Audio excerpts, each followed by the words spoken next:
everybody, it's Rox, and I'm coming to you today with the review for the season finale for Basketball Wives LA. Man, I gotta tell y'all, when that show came on, normally I don't even pay attention to the credits when they're coming on, but just so happened that I was watching the screen and I saw Kimsha and Tanya on the opening credits, and I was like, what, they done messed up and showed them on the beginning credits? They ain't been here all this whole season. But guess what, y'all? One of them is back. Can you believe it? Anyway, let's get to it. Alright, you guys. So, first off, the girls get back to LA, and you know, it's not going to be over with Jackie. So, you know, pretty much throughout the show, the girls are randomly meeting up together and talk about the same thing that they've already talked about 2 times, which is all the shit that Jackie has done to divide and conquer. Yeah, we know that that was Jackie's whole MO. We know what was said. Y'all believe what you're going to believe. And let's move on. I mean, really, what do we got to keep on talking about it? So, you know, Jackie's been calling everybody and trying to get in touch with everybody. And, of course, everybody has been ignoring her calls and ignoring her texts. Everybody except for Malaysia. Malaysia gets caught by the, you know, the unknown caller that comes up on your cell phone. Y'all know how it is when you get that phone call and you answer it. And as soon as the person say the very first word, you be like, damn. Basically, Jackie, since she catches Malaysia, she tells Malaysia that she wants to sit down and talk to everybody, and so that they can really kind of hash out all of the stuff that was said. So, you know, Malaysia goes back and tells the girls what Jackie wants to do. And, you know, basically they realize that they are not going to get Jackie out of their hair unless they all sit down and talk with her. So they set it up. Gloria and Laura meet up for lunch to discuss the fact that Matt and Gloria are breaking up. And you guys, I know that Gloria's all over the place with this whole situation. And I also know that Gloria is not my favorite person. You guys know that. Gloria is probably one of my least favorites on the show. But I have to say that I could really understand where she was coming from with this situation. You know, you guys have to remember, when the show first came on, the very first season when she was in Miami, remember how much she talked about her relationship?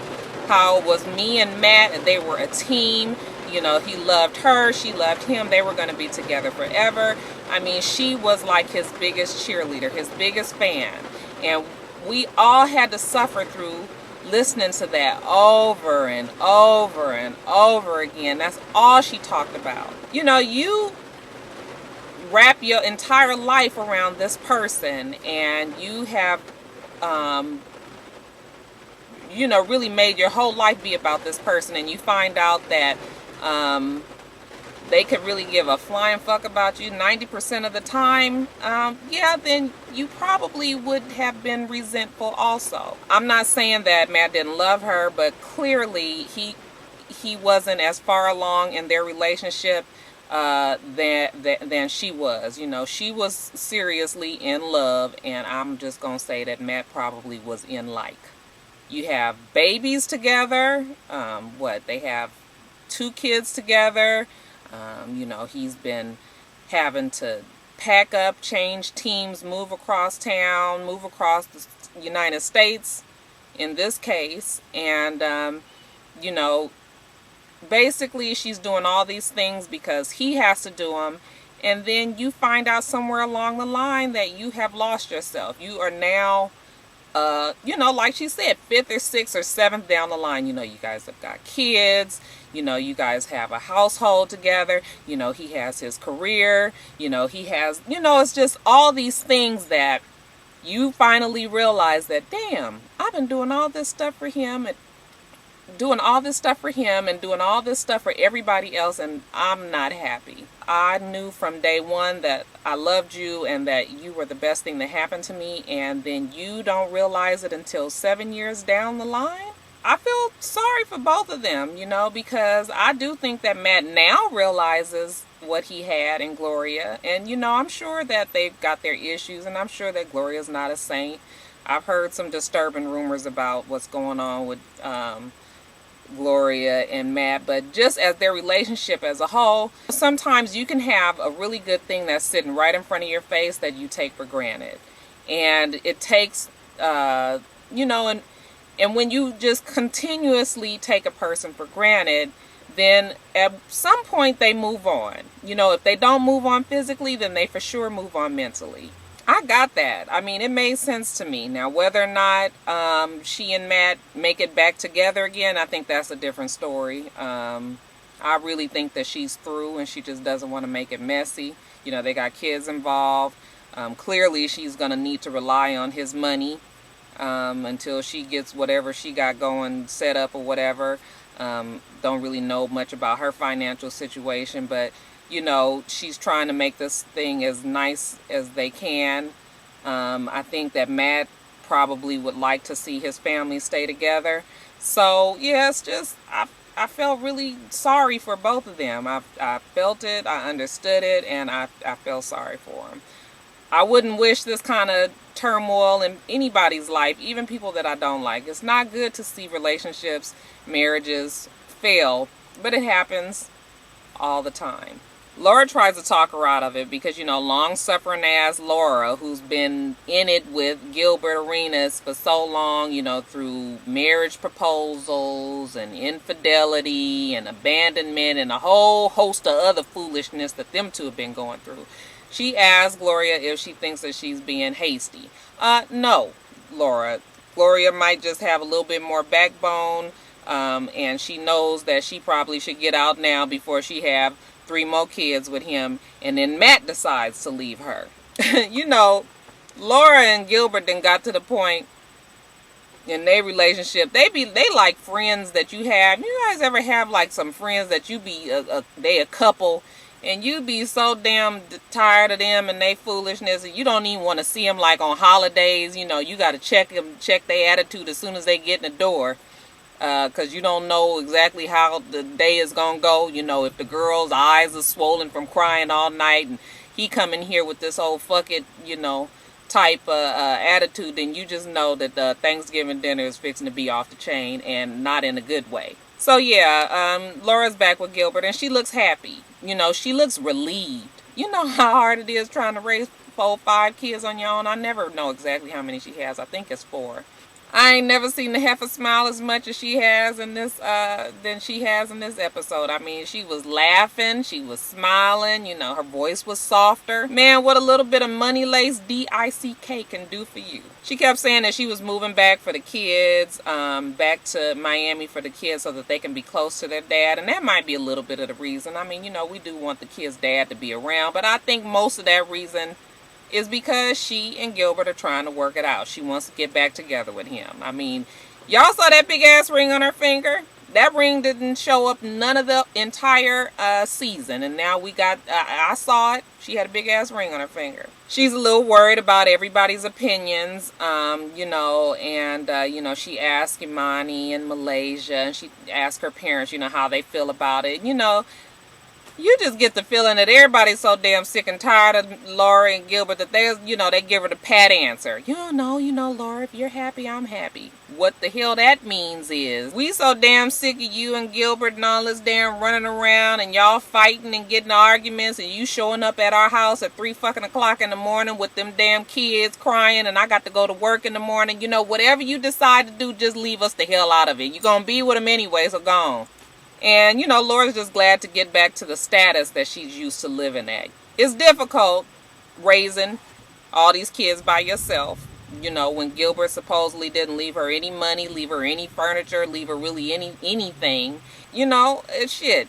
You be tired of buying roach traps all the goddamn time, running back and forth to Target because, you know, you got roaches in the damn cupboards and, you know, fucking helicopters flying over your apartment every 15 minutes in Los Angeles, you know, your apartment in Culver City. So, hey, I ain't mad at Laura. Go on and get back with your man with the money. Y'all work it out. Y'all got all your fucking kids together anyway.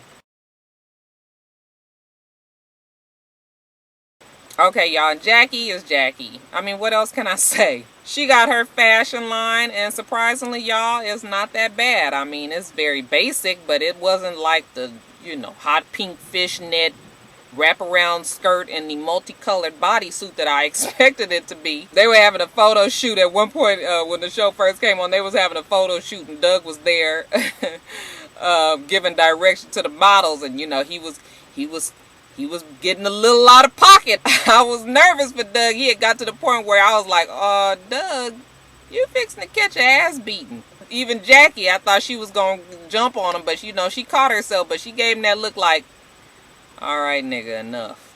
Anyways, like I said at the beginning of the review, the producers must have promised that they would take care of Kimsha's heel spurs and hammer toes, because sister is back on the show so she can sit up there and let Jackie bounce off some shit off of her.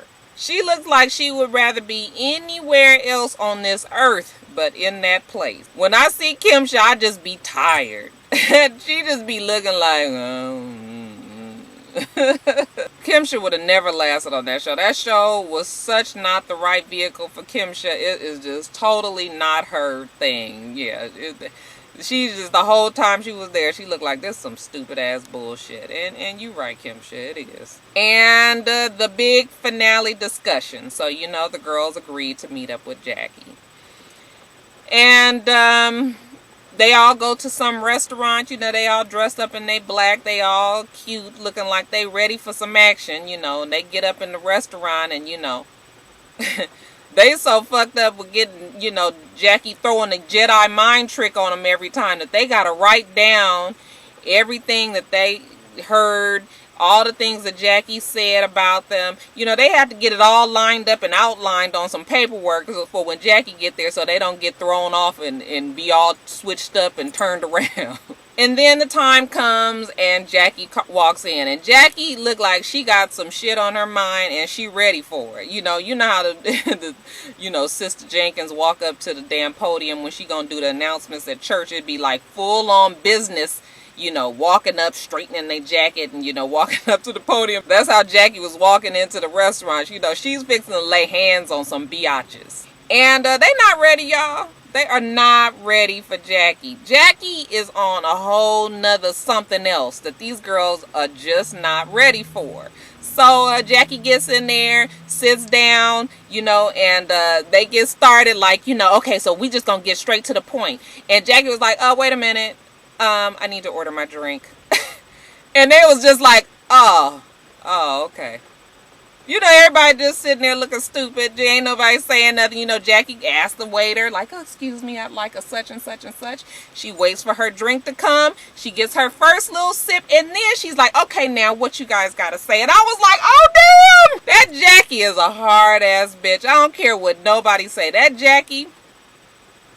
So, yeah, they get to running it all down for her. And it's the same thing. You know, Jackie ain't said shit. She ain't lying. She only saying what was said to her, you know, yada, yada, yada. And they gets nowhere. At one point, Drea tries to jump raw and say some shit to Jackie. And, honey, Jackie shut that shit down so fast and cussed her out. You know, Drea was like, all I know is Drea better be glad she was on the other end of that table. Because I think Jackie would have went on and bopped her right in her old baby doll eyes. And long story short, the shit ended just like it did in Hawaii. You know, everybody gets up and starts walking out on her. Like, I guess they thought that they was hurting her or doing something. And Jackie was just, her attitude was just like, oh, okay, bitches, go the fuck on. You ain't doing shit to me. I eat bitches like y'all for brunch. Shit. I've been fucking fighting off the goddamn media for 15, 16 years. You think I'm gonna let some old pretty ass divas come up in here and think they gonna tell me something about my damn self? Y'all motherfuckers got this twisted, okay? Laura, go on and take your big ass tribe back to Miami with your man, okay? Gloria, you go on and find your inner self, okay? Malaysia, you go make your damn jewelry for the 4-year-old babies, okay? Imani, you go get you a man and fuck him real good, okay? Andrea, you go do your magazine shoot for King Magazine, okay? I'm gonna be just fine over here, okay? Y'all think y'all got... This ain't nothing on me, honey. King Kong ain't got nothing on me. Okay, y'all, that's it. I'm glad the shit is over. I'm hoping that the reunion show next week is only one episode and they don't stretch it out for 2 weeks, because really this just needs to be over. I mean, what else is there to talk about? And you guys have been asking me and asking me. I am not going to do Love and Hip Hop. I understand that it's a good show and all that, but you guys, I need my Mondays back. Monday, I've told you guys a bunch of times, is my school night. And I'm getting my master's, and I'm going to be done in January. And it is down to the wire, and I am in a class that is killing me right now. And I can't, Monday nights, I need to have my concentration somewhere else. So, you guys, I'm sorry, but I'm not doing Love and Hip Hop. I'm just going to stick with Real Housewives of Atlanta, and I'm going to stick with Braxton Family Values. And if you guys want to see somebody that does a review for Love and Hip Hop, then you can go to my girl, The Realist, her channel. I know that she is going to do Love and Hip Hop, and y'all will enjoy her reviews. So yeah, y'all go on over there, quit asking me to do Love and Hip Hop, because I'm not doing it. I gotta get this damn degree. Y'all gonna pass this class? Oh my God, it is so hard. Y'all pray for your girl. And that's that, you guys. Y'all please remember to rate, comment, and subscribe to this channel. It's for itsrox. I'm itsrox. And you guys know about Twitter and Facebook and all that. Okay, I hope that you guys have a wonderful, wonderful rest of your day, and I plan on doing the same. Until next time, Roxstars. Bye.